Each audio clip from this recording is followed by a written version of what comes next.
150 বছরের পুরাতন অর্থাৎ 1867 সালের দ্য গ্যাম্বলিং অ্যাক্ট বাতিল করে বাংলাদেশ সরকার 2025 সালে জুয়া প্রতিরোধ অধ্যাদেশ জারি করতে যাচ্ছে। সুনির্দিষ্ট আইন না থাকায় এতদিন আইন শৃঙ্খলা রক্ষাকারী বাহিনীরা অনলাইন জুয়া প্রতিরোধের ক্ষেত্রে বিভিন্ন ধরনের বাধার সম্মুখীন হচ্ছেন, যে কারণে এই আইনটি কার্যকর হলে অনলাইন জুয়া অনেকাংশেই হ্রাস পাবে বলে আমরা মনে করি।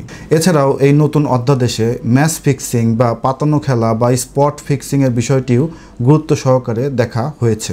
এছাড়াও বিভিন্ন লটারির মাধ্যমে যে জুয়া খেলাগুলো হয় সেটিকেও এই অধ্যাদেশে প্রাধান্য দেওয়া হয়েছে। এছাড়াও হাউজিং খেলা, বেটিং, বাজি এই সকল বিষয়কেও এই অধ্যাদেশে গুরুত্ব দেওয়া হয়েছে। এখন প্রশ্ন হচ্ছে যে এই অধ্যাদেশটি কবে আলোর মুখ দেখবে? বাংলাদেশ সরকার খুব দ্রুতই এই জুয়া প্রতিরোধ অধ্যাদেশটি কার্যকর করতে যাচ্ছে এবং এই আইনটি কার্যকর হলে আশা করা যায় যে সমাজ থেকে অনলাইন জুয়া বা অনলাইন ওয়েবসাইটে যে ধরনের বিভিন্ন ধরনের জুয়া খেলা পরিচালিত হয় সেগুলো অনেকাংশেই কমে আসবে এবং যে সকল ব্যক্তি এবং যে সকল পরিবার এই জুয়া খেলায় ধ্বংস হয়ে গেছে সে সকল পরিবার কিছুটা হলেও এই জুয়ার অন্ধকার হতে মুক্তি পাবে।